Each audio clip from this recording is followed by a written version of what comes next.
Hello everyone, welcome back to my channel. आज हम बहुत ही माइंड ब्लोइंग टॉपिक पे बात करने वाले हैं कि किस तरह से हमारे बिलीफ जो कि बचपन से हमारे साथ हैं वो कैसे हमारी रियलिटी को शेप देते हैं और हमारी रियलिटी को अफेक्ट करते हैं। तो आइए सबसे पहले जानते हैं कि ये बिलीफ है क्या और ये कैसे बनते हैं। तो let's get started. Belief basically ऐसे विचार और सिद्धांत हैं जिन्हें हम अपना सत्य मानते हैं, खुद के लिए और अपने आसपास की दुनिया के लिए। ऐसे विचार चाहे झूठे भी क्यों ना हो, इस बात से कोई फ़र्क नहीं पड़ता। हम उन्हें सत्य मानते हैं और उसी नज़र से खुद को और अपने आसपास की दुनिया को देखते हैं और वैसे ही रिस्पॉन्ड करते हैं। बिलीफ बेसिकली सॉफ्टवेयर की तरह हमारी लाइफ में काम करता है। और बहुत सारे बिलीफ हमारे खुद के भी नहीं होते, ये हमारे अंदर प्रोग्राम किए जाते हैं जब हम छोटे बच्चे होते हैं।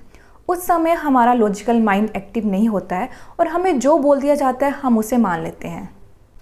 जैसे अगर कोई टीचर या पेरेंट किसी बच्चे को बार बार ये बात बोले कि तुम नालायक हो, तुम कभी कामयाब नहीं हो सकते, तो हो सकता है कि वो बच्चा इस बात को अपना बिलीफ बना ले कि हाँ, मैं सच में नालायक हूँ और मेरा कुछ भी नहीं हो सकता, मैं कभी कामयाब नहीं हो सकता। ऐसे बहुत तरह के बिलीफ होते हैं, पॉजिटिव, नेगेटिव, लिमिटिंग और एम्पावरिंग बिलीफ। और भी बहुत सारे एग्जाम्पल्स हैं। जैसे कुछ लोगों के बिलीफ होते हैं, I am capable of doing anything, मैं जो भी काम करता हूँ उसमें कामयाब होता हूँ। या कुछ लोग ये सोचते हैं, आई एम नॉट गुड इनफ, मैं कभी कामयाब नहीं हो सकता, मैं जो भी काम करता हूँ उसे पूरा अच्छे से नहीं कर पाता हूँ।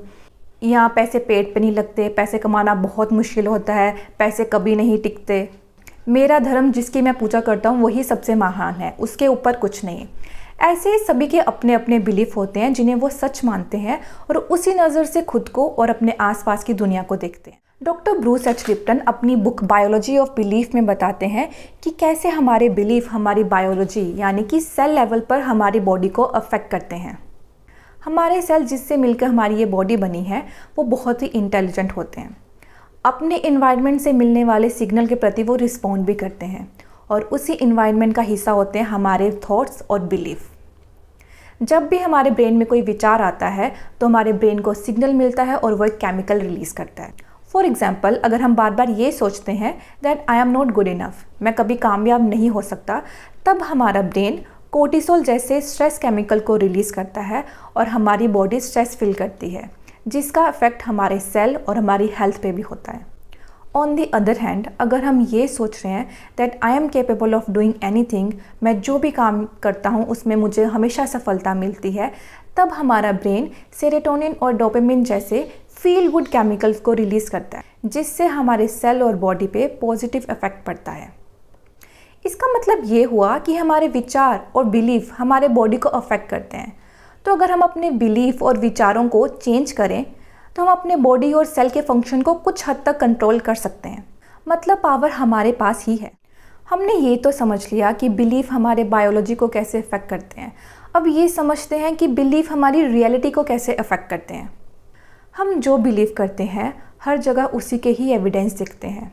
अगर आप ये बिलीव करते हो that world is full of opportunities, तो आप हर सिचुएशन में अपॉर्चुनिटीज़ ही देखोगे। अगर आप ये मानते हो कि दुनिया बहुत ख़राब है, लोग फ़ायदा उठाते हैं, तो आपको हर जगह ऐसी ही सिचुएशन दिखाई देंगी। और ऐसा होता है हमारे सबकॉन्शियस माइंड की वजह से। हमारे माइंड के दो हिस्से होते हैं, कॉन्शियस और सबकॉन्शियस माइंड। पहला कॉन्शियस माइंड यानी कि चेतन मन, ये एक क्रिएटिव माइंड है जो कि पास्ट को रिव्यू करता है, फ्यूचर के बारे में सोचता है, प्रॉब्लम को सॉल्व करता है। हमारे जितने भी गोल्स हैं, एस्पिरेशन, डिज़ायर्स, ये सभी जो है वो कॉन्शियस माइंड होल्ड करके रखता है। पॉजिटिव थॉट्स भी कॉन्शियस माइंड का हिस्सा हैं। दूसरी तरफ है सबकॉन्शियस माइंड यानी कि अवचेतन मन। हमारी लाइफ के जितने भी एक्सपीरियंस होते हैं, अच्छे या बुरे, हम जो भी सीखते हैं, जो भी हमारी लर्निंग्स रहती हैं, वो हमारे सबकॉन्शियस माइंड में स्टोर होती हैं। बेसिकली सबकॉन्शियस माइंड हमारा हैबिचुअल माइंड है। हम जिस तरह से एक बार बिहेव करते हैं वो हमारे सबकॉन्शियस माइंड में स्टोर हो जाता है और फिर सेम सिचुएशन पे हम बार बार उसी तरह से बिहेव करते हैं अनलेस कि हम उसे चेंज ना करें। और एक फ़न फैक्ट, हम एक दिन में 95% ऑफ द टाइम अपने सबकॉन्शियस माइंड को ही यूज़ कर रहे होते हैं। हम वही सेम ओल्ड बिलीफ बार बार रिप्ले करते रहते हैं और सेम सिचुएशन को अट्रैक्ट करते रहते हैं और फिर कहते हैं कि मेरी तो किस्मत ही ख़राब है, मेरे साथ हमेशा ऐसा होता है। दोष आपकी किस्मत का नहीं, आपके बिलीव्स का है जो आपके सबकॉन्शियस माइंड के साथ चिपके हुए हैं। And the good news is आप अपने सबकॉन्शियस माइंड को रीप्रोग्राम कर सकते हो और अपने बिलीव्स को चेंज कर सकते हो, जो कि बहुत ईजी है, बस आपको बार बार प्रैक्टिस करनी होगी। तो अपने पेन और नोटबुक को उठा लीजिए and right it down. Number 1, notice करें कि आपके सेल्फ बिलीव हैं क्या। आपके दिमाग में किस तरह के विचार चलते रहते हैं। आप जो भी काम कर रहे हो वो काम करते हुए पॉज करिए और ध्यान दीजिए कि आपके दिमाग में किस तरह के विचार चल रहे हैं। जब भी आप अपने आप को नेगेटिव सेल्फ टॉक करते हुए पाते हैं, जैसे कि I am not good enough, मैं ये काम नहीं कर सकता, आई एम अ फेलियर, आप उनको लिख लीजिए। इससे आपको पता चलेगा कि आपके बिलीफ किस तरह के हैं। नंबर 2, अब जब आपको पता चल गया है कि आपके बिलीफ क्या हैं, देन आस्क योरसेल्फ कि ये विचार आपके दिमाग में कहाँ से आए। क्या पास्ट में किसी ने आपको ऐसा कहा था या आप खुद ही खुद को ऐसा बोलते रहते हैं। ये पता करना बहुत ज़रूरी है कि जिस तरह के विचार आपके दिमाग में चलते रहते हैं, इनकी शुरुआत कहाँ से हुई। Number 3, replace it. अब जब आपको पता चल गया है कि आपके बिलीफ क्या हैं और ये कहाँ से ओरिजिनेट हुए हैं, अब इन्हें चेंज कर दो। नेगेटिव बिलीफ को पॉजिटिव बिलीफ के साथ रिप्लेस कर दो। जैसे कि I am not good enough को रिप्लेस कर दो I am learning and growing every day और I am capable of doing anything. इस तरह से अपने नेगेटिव बिलीफ को अपने पॉजिटिव बिलीफ के साथ रिप्लेस करते जाओ। इसकी प्रैक्टिस करते रहिए और ऐसा करते करते आपका सबकॉन्शियस माइंड रीप्रोग्राम्ड हो जाएगा और आपकी एक नई और बेटर आइडेंटिटी बन जाएगी। आप जो चाहते हो आप उसे पा सकते हो। याद रखें कि आपका दिमाग एक जादुई चिराग की तरह है। आप इससे जो भी मांगोगे ये आपको वही देगा। तो ध्यान दें कि आप अपने दिमाग से क्या मांग रहे हैं। That's it for today's video. I hope you liked it.